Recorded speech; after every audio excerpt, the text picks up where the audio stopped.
अरे यार गौरव, क्या माहौल चल रहा है यार, हैं? मतलब जो कोई अच्छा काम करेगा उसे भी इस देश में देशद्रोही कहा जाएगा, हैं?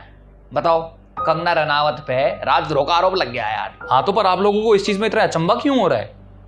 भाई आपके लिए तो देशद्रोह का जो आरोप है वो तो होली वाला गुब्बारा है, जहां मन किया मार दो। हैं? ये मतलब अब ऐसा कैसे बोल रहा है तू? वाह वाह वाह, मतलब जब इस देश में अगर आप सरकार के खिलाफ कुछ बोल दो, पुलिस के खिलाफ कुछ बोल दो, या कुछ गलत हो रहा उसके खिलाफ कुछ बोल दो, अच्छी तरफ साइड पे खड़े हो जाओ, कुछ अच्छा करने की कोशिश करो, तब इस देश में देशद्रोह का आरोप लग जाता है, जब तो आप कुछ नहीं कहते। यहां पर बकायदा कंगना रनावत ने यह बोला है कि मुंबई पीओके है, उस पर अगर केस हो रहा है तो आपको प्रॉब्लम हो रही है। तो ये बीज तो बोया हुआ आपका ही है ना भाई। अगली को अगर यूं लग रहा है कि जो मुंबई है वो पीओके बनता जा रहा है, तो क्या उसे अपनी बात कहने का हक भी नहीं है? तो ये जो बोलने का हक है तब कहां चला जाता है जब हम सरकार की आलोचना करते हैं? हमें देशद्रोही क्यों कह दिया जाता है तब जब हम अपनी आवाज उठाते हैं?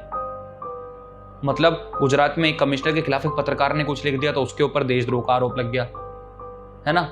एक डॉक्टर ने आपकी पोल खोल दी, आपकी सरकार की पोल खोल दी, तो उसे उठा लिया गया, फिर दिनों बाद छोड़ा गया। पर यार एक बात बताऊं, ये जो कंगना रनावत है ये तो इस देश के लिए हमेशा आगे रहती है ना। और सुशांत सिंह राजपूत का जो केस चल रहा है इसमें तो ये पूरा सहयोग कर रही है। अरे उसे सिर्फ और सिर्फ लाइमलाइट चाहिए, उसे कोई मतलब नहीं है इस केस से। शुरुआत में उसने नेपोटिज्म का शोर मचाया क्योंकि वो इस इंडस्ट्री में नेपोटिज्म को ही लेकर आगे बढ़ रही है। इस हतीश को हथियार बना रखा है उसने अपनी फिल्में चलवाने का, पब्लिक को बरगलाने का कि देखो मैं तो नेपोटिज्म वाली नहीं हूं, मेरी फिल्में देखो।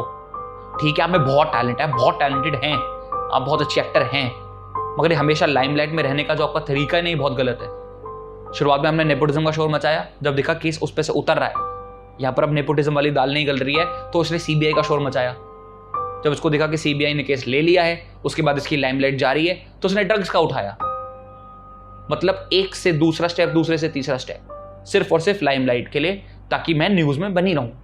पर भाई वो सब जितना भी उसने काम किया है ये सारा सुशांत सिंह राजपूत के लिए तो कर रखा होगा, और किसी के लिए थोड़ी ना कर रखा है। नहीं नहीं नहीं नहीं, ये गलतफहमी में मत रहो। ये सिर्फ और सिर्फ खुद को लाइमलाइट में रखने के लिए, खुद को न्यूज में रखने के लिए किया गया। फिल्म आने वाली है कुछ दिनों में, समझो बात को। ये सिर्फ और सिर्फ अपना उल्लू सीधा किया जा रहा है। भाई तो कुछ भी बोल ले, मार लिया तो शेर नहीं है ना। वो अकेला खड़ी है पूरे बवाल में, पूरे बॉलीवुड के और तेरे मुंबई की सरकार के खिलाफ। ऐसा जोर चाहिए ऐसा करने के लिए, समझ रहा? अरे रे रे, ये आपको लगता है कि वो अकेली है? एक बात बताओ, ना तो वो मिनिस्टर है, ना कोई पार्टी, ना पक्ष ना विपक्ष, ना अक्यूज ना विक्टिम।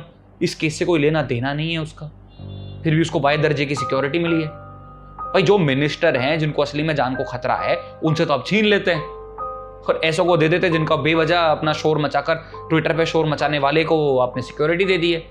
फिर तो ये ऐसा करते हैं ना, देश में जो जो ट्विटर पे शोर मचाता है, जो जो बकवास करता है ट्विटर पे, सबको सिक्योरिटी दे दो। अरे साफ पता चल रहा है किस पार्टी के लिए बैटिंग कर रही है। ये सिर्फ एक चेहरा है, मैच कहीं और चल रहा है, कोई और चला रहा है इस मैच को। बिना वजह उकसाने वाली भाषा का इस्तेमाल करती हैं वो। फिर जब सामने से बदतमीजी वाला जवाब आता है तो आप फिर सिंपैथी मांगते हैं लोगों से। सुन, अगर वो किसी के लिए बैटिंग कर भी रही है और किसी की बैटिंग की वजह से बोल भी रही है ना, पर आज तो साफ साफ दिख रहा है थारी जो शिवसेना है वो कैसी तिलमिला उठी है। अरे अब तब कहाँ थी वो इतने दिनों तक, जो उन्हें आज याद आ गया कि भाई कंगना रनावत का जो ऑफिस है उसका कंस्ट्रक्शन रोक दो, है ना, वहां गड़बड़ है कुछ। कहाँ थे इतने दिनों तक? भाई साफ पता चल रहा बौखला गए, उनकी ना नींव हिली है। अरे बिल्कुल बिल्कुल, मैं तो बिल्कुल मानता हूँ इस बात को। वो भी आपकी तरह ना आलोचना ना सही से ले नहीं पाते हैं, उनको ना आलोचना सुन के प्रॉब्लम हो जाती है, एग्जैक्टली आपकी तरह।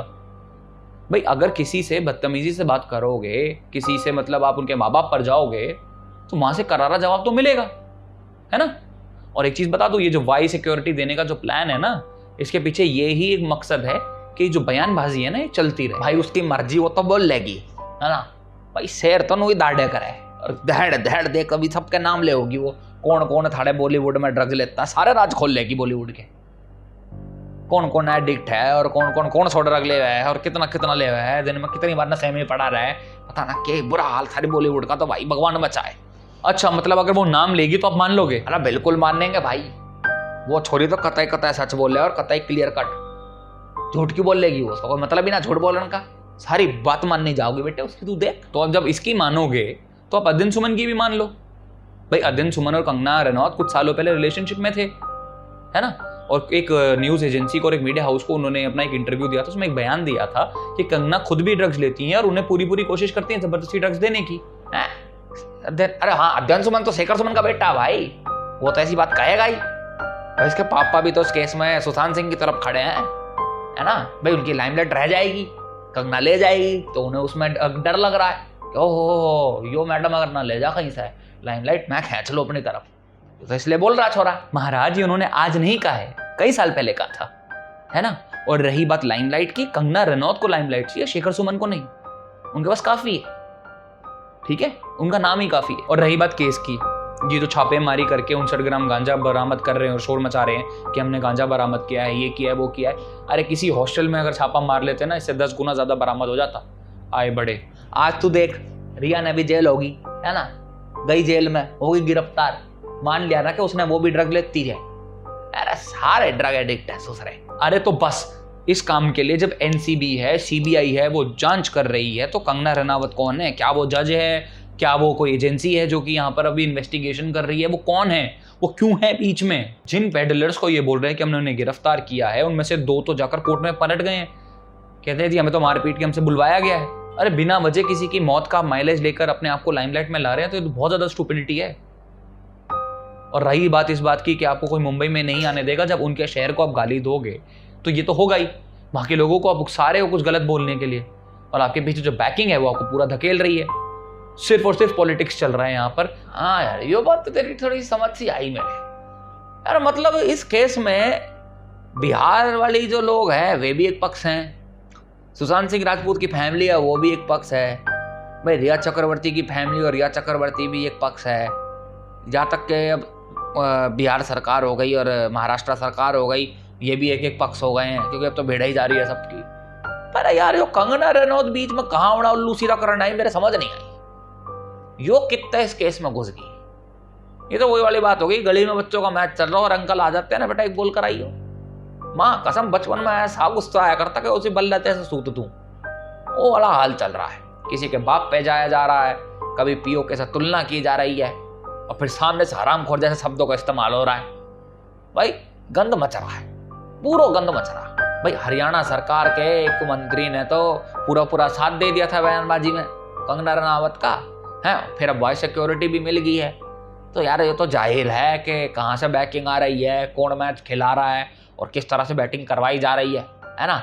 कभी कभी तो नो लगता है कि जो लिखा जा रहा है वो भी कोई और ही लिख रहा है। मेरा मतलब लिखी यही रही है। मतलब देखो स्क्रिप्ट जो है ना इस खेल की वो बहुत बढ़िया है, पर सबसे दर्दनाक चीज जो इस वक्त है ना इस केस में वो ये है कि ये जो भी काम हो रहा है ना, ये किसी की मौत पर माइलेज लेके हो रहा है। समझ रहे हो मेरी बात? ये बहुत दुखदाई है यार। तुम लोग भी समझदार हो तो मैं भी समझ में आ ही रही होगी जब वीडियो खत्म हो गई है। तो चलो वीडियो पसंद आई तो इसे लाइक करो, है ना, और हमारे चैनल ने सब्सक्राइब करो, घंटी बजाओ। 80,000 पे पहुंच गए, हमने सिल्वर प्ले बटन जरूर चाहिए जल्दी से जल्दी। 100 के पहुंचना है तो हमारी इसमें मदद करो, है ना। फेसबुक पर जाके भी हमने लाइक कर लो, फॉलो कर लो। इंस्टाग्राम पे जाके भी हमारे चैनल ने फॉलो कर लो। हमारा पेज है वहाँ बहुत बढ़िया, वहाँ पे भी सारी वीडियोज आती हैं। और अगर आप ज़्यादा यूट्यूब से शेयर ना करना चाहो तो इंस्टाग्राम पे शेयर कर दे करो, है ना, बढ़िया काम। चलो जय हिंद।